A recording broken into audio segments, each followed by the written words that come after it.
ناخدهم بقى على البلكونه كده في الهوا ونقعد ناكل الايس كريم التحفه ده. ازيكم حبايبي، عاملين ايه؟ كل سنه وانتم طيبين. النهارده عملت لهم بمناسبه السنه الجديده الهجريه كل سنه كل سنه وانتم طيبين. عملت لهم ايس كريم افرحهم بيه. العاشوره بقى ان شاء الله، يوم العاشوره من الحر بصراحه، الواحد من الحر عمال يعمل في ايس كريم، مش عارفه ليه. ايه رايكم في الايس كريم الخطير ده؟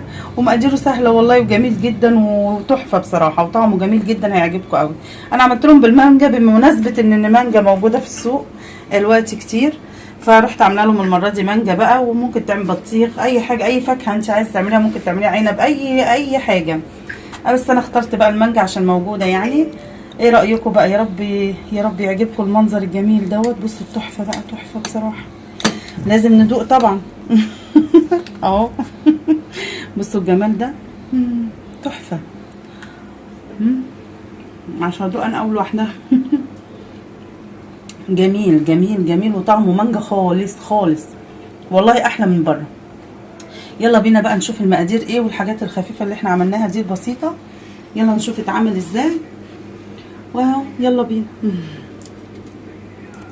وادي المقادير معانا اهيت. بصوا المانجا مطلعاها من الفريزر اهيت، جميله جميله والله، الواحد عايز يحط ايده كده على طول من كتر الحر. وهنا معانا معلقه عسل كبيره او معلقه ونص كده، معلقتين، ما مش فيش اي مشكله يعني، بس انا حاطاه في الفريزر عشان كده هو عامل كده. معايا برضو سكر بودر، كريم جانتيه، لبن بودر، كل حاجه نص كوبايه يعني. تمام كده. انا هقشر بقى المانجا دلوقتي ونشوف بقى هنعمل ايه تاني. هنا بصوا جبت الكبه بقى، عملت المانجا، قشرتها زي ما انتم شايفين كده وقطعتها وهي مجمده. بصوا مجمده ازاي اهيت. هحطها بقى في الكبه كلها اهي. بسم الله الرحمن الرحيم.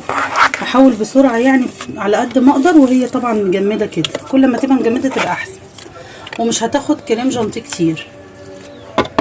تمام كده. هنا العسل اهو برضو. بص انا هحطه برضو في الكبه، كل حاجه بقى هتنزل في الكبه. هنا حطيت العسل خلاص، حطيت المانجا، هحط بقى كل حاجه، كريم جانتيه، كل حاجه بقى، اللبن كله على بعضه كده، ولا محتاج مضرب للايس كريم ولا اي حاجه. السكر البودر كله حطيته على بعضه كده زي ما انتم شايفين. تمام. هبتدي بقى احط ميه ساقعه متلجه عشان اقدر اضرب الحاجه دي كلها. تمام. هنا حطيت الحاجه كلها اهي زي ما انتم شايفين، جبت ميه ساقعه بقى متلجه خالص اهي. حط كده هنا شويه بس كده، حطيت قيمه كوبايه كبيره ميه. تمام اهو. هضربها بقى واشوف، كل لو احتاجت حبه ميه تاني برضو هحطها. بس هنا اهو شغال. بصوا بقى كده ضربته اهوت. بصوا القوام بتاعه تحفه. طبعا بسيبه يتضرب كتير شويه كده عشان يمسك في بعضه. بصوا القوام بتاعه جميل جدا اهو، تحفه بصراحه. هقلبه بقى في اي علبه بلاستيك وهغطيها واشيلها في الفريزر، ونشوف بقى بعد كده هيبقى شكله ايه. وطعمه تحفه وريحته جميله جدا جدا جدا. يلا بينا. هنا اهو بصوا بقى بعد ما اتضرب، بسم الله ما شاء الله، 3 مانجات عملوا ايه. حاجه جميله والله وتحفه، وايس كريم في منتهى الجمال. والحاجات دي لازم تبقى في الفريزر كمان على طول. هنغطيها بقى كده ونشيلها في الفريزر، وهوريكم لما تتجمد هنعمل بيها ايه. بصوا بقى الجمال بقى بعد ما طلع اهو من الفريزر، قعد يوم بحاله، مش يوم يعني، انا سبته من بالليل، جبت النهارده اهو الظهر. فتحت عليه وبصوا ما شاء الله جامد وجميل جدا جدا جدا. هنا بقى هعمله اهو. بسم الله. بصوا ما شاء الله جميل ازاي وطعمه جميل. اول كوريرة. عايزه اقول لكم ان الكميه واخده، العلبه دي بتاخد 2 كيلو يعني هي كده. هنقول اللي احنا عملناهم، الحبه اللي احنا عملناهم هنقول زي 1.5 كيلو مثلا ايس كريم. ايه رايكم بقى في الجمال دوت؟ ناخدهم بقى على البلكونه كده في الهوا ونقعد ناكل الايس كريم التحفه ده.